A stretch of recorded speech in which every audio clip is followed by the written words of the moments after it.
Assalamualaikum warahmatullahi wabarakatuh. Hai teman-teman, kali ini kita akan membahas mengenai tubuh kita sendiri, di mana kita akan mempelajari mengenai jaringan-jaringan yang terdapat di dalam tubuh kita, terutama jaringan otot yang akan kita pelajari lebih dalam. Sebelum kita membahas lebih jauh mengenai jaringan otot, kita harus mengerti dahulu apa pengertian dari jaringan itu. Jaringan adalah sekelompok sel dengan struktur dan fungsi yang sama atau mirip. Jaringan berperan terhadap fungsinya di mana dia ditemukan. Di dalam tubuh kita terdapat banyak jaringan-jaringan yang membantu untuk mempertahankan tubuh kita yang disebut dengan homeostatis. Di dalam tubuh kita terdapat banyak jaringan-jaringan, diantaranya jaringan syaraf, jaringan tulang, jaringan epitel. Namun, kita akan membahas lebih dalam mengenai jaringan otot. Dalam jaringan otot, kita harus mengetahui beberapa hal yang penting mengenai jaringan ini. Jaringan otot adalah jaringan khusus untuk kontraksi. Ketika berkontraksi, jaringan ini memendek dan menghasilkan tipe gerakan.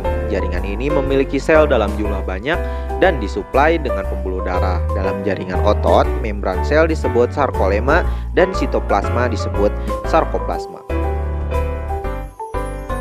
Yang selanjutnya adalah karakteristik utama dari jaringan otot, yaitu kemampuannya untuk memendek dan menebal atau kontraksi karena adanya interaksi dari dua protein kontraktif, yaitu aktin dan miosin yang membentuk mikrofilament dalam sitoplasma dan bertanggung jawab dalam proses kontraksi. Adapun fungsi utama dari jaringan otot adalah sebagai alat gerak aktif, di mana jaringan otot dapat melaksanakan fungsi tersebut karena memiliki kemampuan untuk memendek jika sedang berkontraksi dan memanjang jika berelaksi. Hal itu yang bisa menyebabkan adanya gerakan. Berdasarkan struktur dan fungsinya, terdapat 3 tipe atau 3 jenis jaringan otot. Yang pertama adalah jaringan otot rangka atau otot duri. Jaringan otot rangka atau lebih umum disebut otot ditemukan dalam daging manusia dan kandungannya sekitar 40% dari berat tubuh individu. Jaringan ini juga menghasilkan sejumlah panas yang sangat penting untuk membantu mempertahankan suhu tubuh agar tetap konstan. Yang kedua adalah otot polos. Sebagai otot tak sadar atau otot visceral, istilah visceral mengacu kepada organ internal yang banyak mengandung sel otot polos. Otot polos bertindak untuk mendorong zat-zat melalui organ dengan berkontraksi dan relaksi. Disebut otot polos karena tidak memiliki garis atau pita seperti halnya pada otot rangka. Sel otot polos lebih pendek daripada sel otot rangka. Yang ketiga adalah otot jantung. Otot jantung ditemukan hanya dalam dinding jantung. Sel otot jantung berbentuk silinder dan bercabang yang menghubungkannya ke sel otot jantung lainnya. Otot jantung tampak bergaris mirip seperti otot rangka dan hanya memiliki satu nukleus setiap sel. Otot ini berfungsi untuk mengantarkan darah ke seluruh tubuh.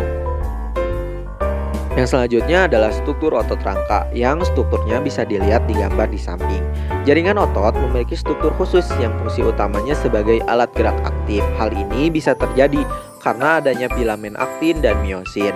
Adapun ciri khusus dari otot rangka ini adalah yang pertama, sel berbentuk silindris, memanjang dan berhenti banyak, memiliki daerah gelap dan terang, mudah lelah karena terjadinya penumpukan asam laktat pada sel-selnya. Pergerakan berasal dari sinyal motorik yang bersifat sadar.